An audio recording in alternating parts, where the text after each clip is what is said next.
Over 3 weken start het lang verwachte inenten tegen corona. En de jaarwisseling verliep anders dan normaal, maar er gebeurde meer deze week. Kijkt u mee naar een overzicht van dag tot dag. Stilte bij de Zeeuwse vuurwerkverkopers. Maandag zou normaal gezien de vuurwerkverkoop beginnen. Maar door het vuurwerkverbod bleven de rijen voor de deur uit en zitten de handelaren met de voorraad in hun maag. Zoals hier in Schravenpolder, bij het vuurwerkpaleis van Peter Traas. Andere jaren verkocht hij voor ruim 1 ton aan vuurwerk. Nu blijft hij zitten met volle opslagbunkers. We zitten eigenlijk ook gewoon vast aan het pand nu. Dus we kunnen ook de huur niet opzeggen. We kunnen nergens met het vuurwerk naartoe. Dus als de regering ons lekker aan het lijntje houdt, dan moeten we kijken volgend jaar hoe dat weer moet. Maar Traas heeft er weinig vertrouwen in dat hij zijn vuurwerk volgend jaar wel mag verkopen. Hij wil dan ook het liefst van zijn enorme voorraad af en denkt er zelfs over na om het gratis weg te geven. Misschien moet ik dan de deuren maar gewoon openzetten op oude jaar en wat er gebeurt, gebeurt er. Dan kan ik in ieder geval stoppen. En nu kan ik niet stoppen, dus ze geven me ook geen enkele keuze of geen enkel vooruitzicht. De compensatieregeling die er is levert hem €3500 op. Een schijntje volgens Traas, aangezien hij dit jaar al zeker €50.000 verlies draait met zijn handel. En door het verbod op de grote knallers en het siervuurwerk ontstond er een run op het vuurwerk wat nog wel mocht worden verkocht. Zoals sterretjes en knalerwten. Maar je moest er wel snel bij zijn om nog zo'n pakketje te kunnen bemachtigen. Categorie F1 vuurwerk is dit. Het enige vuurwerk wat we dit jaar mogen afsteken. Alleen ja, is het eigenlijk wat? We zijn dus op zoek gegaan. We moesten redelijk wat winkels af, want in veel winkels is het al uitverkocht. Maar we hebben het gevonden. Heel veel uitverkocht. We zijn zelfs naar Schravenpolder geweest. Papa knalt normaal iets zwaarder vuurwerk natuurlijk, maar ja, dat zit er niet in. Valt best tegen. Ik vind het wel jammer dat al die cakes en die rotjes weg zijn. Maar je moet iets hebben. Vind je het jammer dat je geen grote knallers meer moet afsteken? Een beetje, maar categorie 1 is ook wel leuk. Meer veilig voor de kinderen, ja. Ja, ik ben eens met de beslissing voor de overheid. Voor de mensen die vuurwerk haten, ik denk dat zo'n pakketje heel goed bericht is. Voor de vuurwerkliefhebbers, succes.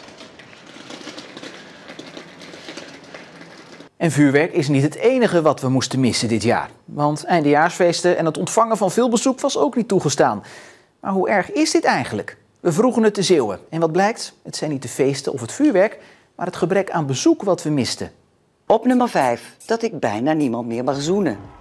Iets meer stemmen dat ik geen feesten meer mag bezoeken of zelf mag geven. Een aantal mensen heeft ingevuld dat ze hoe dan ook van plan zijn om een leuk feestje te bouwen tijdens Oud en Nieuw. Of het nou mag of niet. Op plaats 3, dat ze geen vuurwerk meer mogen afsteken. Eerst hadden we echt alles gepland en zo. Heel veel familie en zo. En dan hadden we al vuurwerk soort van gereserveerd. Alleen dat kon toen niet meer doorgaan, dus ja, dat is wel jammer. En er zijn mensen die hebben ingevuld dat ze toch vuurwerk gaan afsteken. Een beetje burgerlijke ongehoorzaamheid is ons niet vreemd. Maar nog meer mensen maken zich helemaal niet druk. Want die zeggen, het valt allemaal wel mee. Ik heb toch een gezellig samen zijn als alle andere jaren. Dan gaan we het nu een beetje spreiden over een aantal dagen.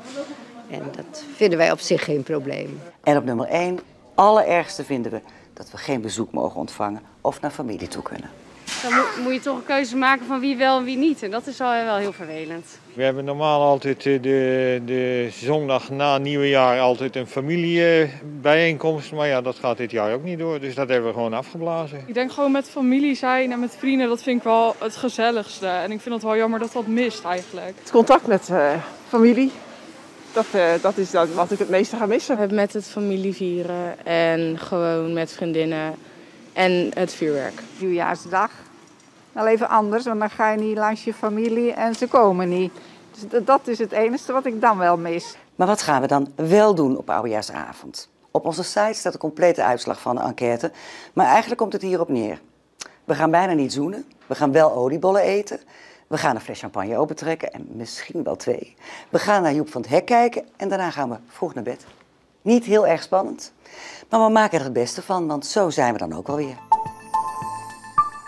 Over 3 weken is het zover. Dan begint ook in Zeeland de GGD met de eerste ronde coronavaccinaties. Maar voor het zover is, moet er nog veel gebeuren.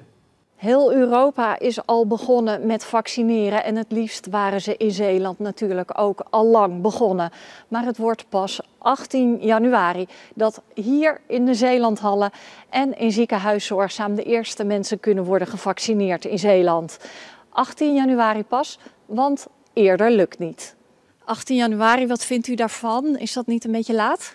Ja, dat is natuurlijk wat heel erg speelt, ook landelijk. Kijk, wij voeren uit, dat is wel even heel belangrijk. De GGD heeft de opdracht laat gekregen, want het zou eerst anders lopen. Maar dat heeft alles met het Pfizer-vaccin te maken. En als je kijkt vanuit de logistieke operatie, dan is 18 januari best wel dichtbij. En verder heb ik over die datum geen mening. Het is aan de krappe kant. De beslissingen in Den Haag vielen laat. De opdracht aan de GGD is pas net binnen. En dus is het nu alle hens on dek om de vaccinatiestraat op te bouwen. Dat is spannend, dat kun je wel zeggen. Gaat u het halen? Wij gaan het absoluut halen. Daar zijn we helemaal van overtuigd. 18 januari, de logistiek en het personeel, dat het staat. De vaccinaties zullen worden gegeven in de Zeelandhallen in de ruimte naast de teststraat. Hier kun je straks niet in de auto doorheen rijden. Er komt een looproute. Dit is de deur waar iedereen zo meteen binnen gaat komen. In de lengte aan de overzijde komt hij. Hoe gaat het er dan uitzien daar aan de overkant? Ja, dat is moeilijk voor te stellen, maar feitelijk als mensen naar die kant lopen heb je altijd administratie. Dat is altijd het eerste waar alles geregeld moet worden. Eerst de administratie, vervolgens krijg je natuurlijk de prik toegediend en er komt nog een wachttijd. Er komt een wachttijd van een kwartier, dat iedereen even rustig kan zitten, zodat we ook zeker weten, er zijn geen bijwerkingen, meneer of mevrouw is helemaal in orde. En dan ga je in een van de andere deuren er dan weer uit. De beslissing over de toekomst van het testcentrum voor getijdenenergie in de Vlakkese Spuisluis is met 3 maanden uitgesteld tot 1 april. Rijkswaterstaat en de provincie willen met het uitstel eventuele gegadigden meer tijd geven om met een overtuigend plan te komen. Eigenlijk zou het testcentrum nu al in werking moeten zijn, maar door financiële problemen bij de ontwikkelaar van het centrum lukte dat niet. Daarop trok Rijkswaterstaat van de zomer de vergunning in. Mocht er geen nieuwe ontwikkelaar worden gevonden, dan wordt de Spuisluis in originele staat hersteld. En dat kost naar schatting nog eens 3 tot 4 miljoen euro. Tot nu toe kostte het project al 12 miljoen euro. De eerste internationale studenten zijn verhuisd naar het voormalige Delta-hoofdkantoor in Middelburg. Het gebouw is omgetoverd tot een studentencampus. It's really nice. It's brand new. And when I first got here, I was really impressed because I got in and I smelled this like brand new perfume, I would say. Over de inrichting hoeven de nieuwe bewoners niet te denken, want dat is allemaal al geregeld. Ik heb hier studenten uit Mexico, uit Irak, dat zijn toch mensen die van heel ver komen. Die hebben natuurlijk niet de behoefte als ze hier aankomen en uit het vliegtuig komen meteen de IKEA te gaan bezoeken om stoelen te kopen. En hoewel de eerste bewoners al zijn gesetteld, is de campus nog niet helemaal klaar. Zo komen er nog filmzalen, een sportschool en een game room. En als het project klaar is, is er plaats voor 80 studenten. In de voorbereiding werd niets aan het toeval overgelaten tijdens de jaarwisseling. Vanwege de onvrede over de coronaregels, waaronder het verbod op het afsteken van zwaarder vuurwerk, hield de politie vooraf rekening met een drukkere jaarwisseling dan anders. De politiecapaciteit was daarom verdubbeld om mogelijke onrust snel aan te kunnen pakken. Waar we natuurlijk in eerste instantie op gaan letten is het geweld tegen hulpverleners en het geweld tegen burgers. Daar zullen we stevig tegen optreden. Het is natuurlijk nog onduidelijk wat er gaat gebeuren, maar de onrust onlangs in Vlissingen en Oost-Soeburg is voor Manusama een duidelijk signaal om alert te zijn. Wat ons is opgevallen is natuurlijk dat er toch wel wat maatschappelijke onrust is. Als we gaan kijken naar de maatregelen die zijn genomen in het kader van COVID. En daarnaast natuurlijk het vuurwerkverbod. En dat is ook de reden dat we extra politiemensen in de eenheid inzetten en ook op de achterhand nog wat ME hebben, ook extra. Waar de extra politie wordt ingezet, wil de districtchef niet vertellen. Nou, we doen geen uitspraken over waar de hotspots zijn. Dat is trouwens ook heel lastig, want dat kan heel snel ook weer veranderen. Wat wel zo is, de politiemensen die zullen daar zijn waar ze het hardste noodzakelijk zijn. De politie is op veel voorbereid. De districtchef gaat zelf ook de straat op.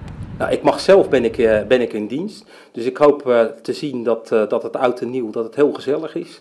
En, en dat er weinig incidenten zijn. Daar hopen we echt op. Dus mijn oud en nieuw ben ik in ieder geval hier ook ter plaatse en op straat aanwezig. En in een poging om onrust, zoals vorige maand in Vlissingen te voorkomen, heeft burgemeester Bergman van Middelburg 38 waarschuwingsbrieven gestuurd naar jongeren die bij de rellen betrokken waren. In de brief werden ze gewaarschuwd dat wanneer ze rond de jaarwisseling zich zouden misdragen, ze voor de snelrechter moesten verschijnen. Voor het eerst in enkele weken viel het me op dat er 2 mensen bij een bushalte stonden te wachten. Zomaar een greep uit een van de inzendingen die bij het Zeeuws Archief zijn binnengekomen. Zij deden in april de oproep om documenten uit de coronatijd in te leveren. En dat heeft 60 inzendingen opgeleverd. Foto's, filmpjes, een website, een vlog, een blog, noem het maar op.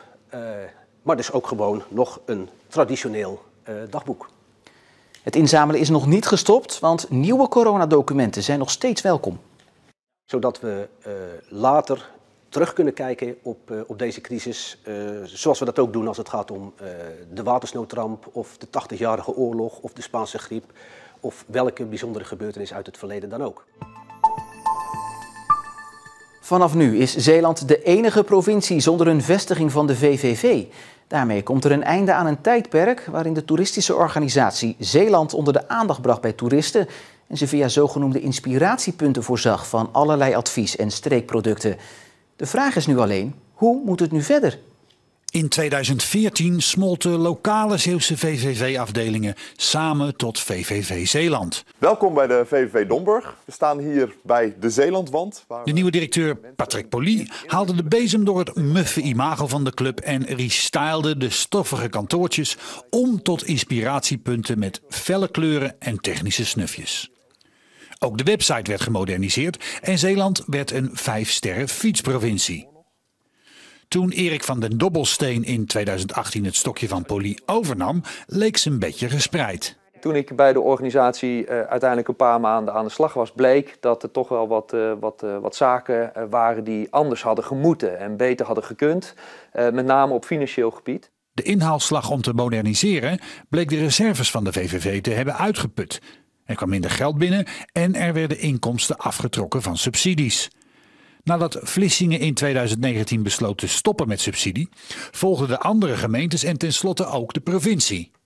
Van den Dobbelsteen kon niets anders doen dan de boel opdoeken en deed dat naar zijn beste kunnen. Het is niet failliet gegaan, we hebben goed dat weten te borgen, activiteiten neergezet en toeristen kunnen gewoon naar Zeeland komen en ze worden gewoon ontvangen en informatie is beschikbaar.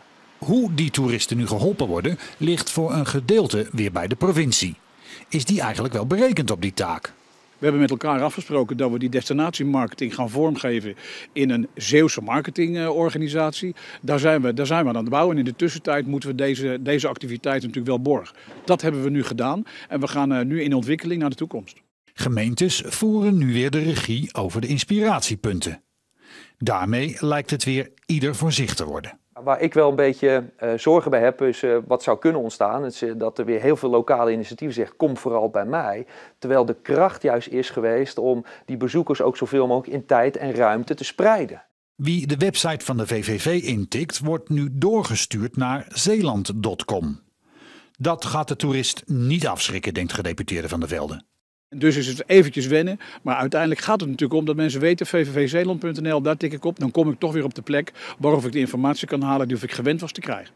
De toeristen gaan er dus niet op achteruit met de nieuwe situatie, zo klinkt het. En veel van de medewerkers van VVV Zeeland hebben alweer een nieuwe werkplek gevonden. Hopelijk verzacht dat het wat trieste afscheidsmoment. Door corona en het wegvallen van de bedrijfsruimte vonden de laatste werkzaamheden van VVV Zeeland noodgedwongen op een druilerig parkeerterrein plaats.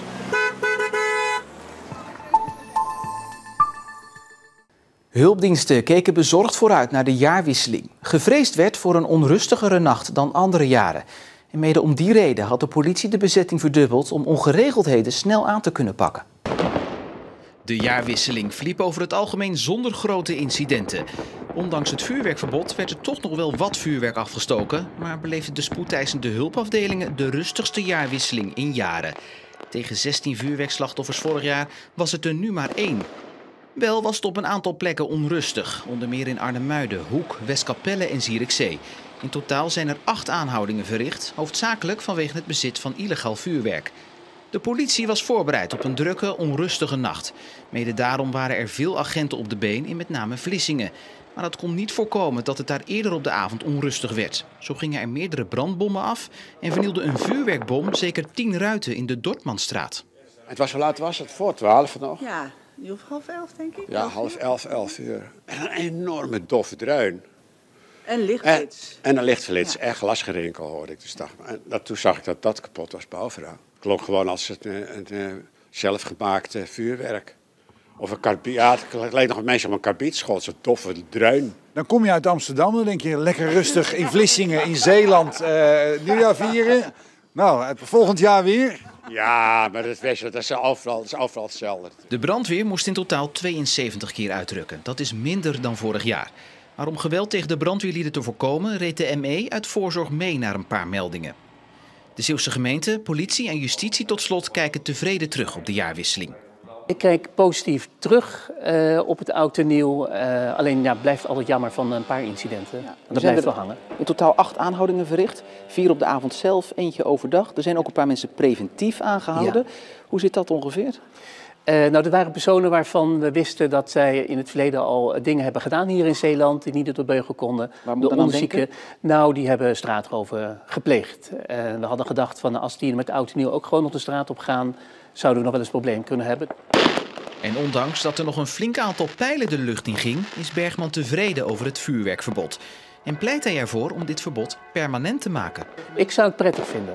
We zien dat het ook de druk op de hulpdiensten enorm vermindert. Dat we daardoor ook minder incidenten. We hebben nog steeds incidenten gehad, ook nu. Maar we hebben met elkaar dit op een goede manier kunnen doen. En dan de jaarwisseling zelf. Ondanks de beperkingen probeerden de meesten er toch nog het beste van te maken.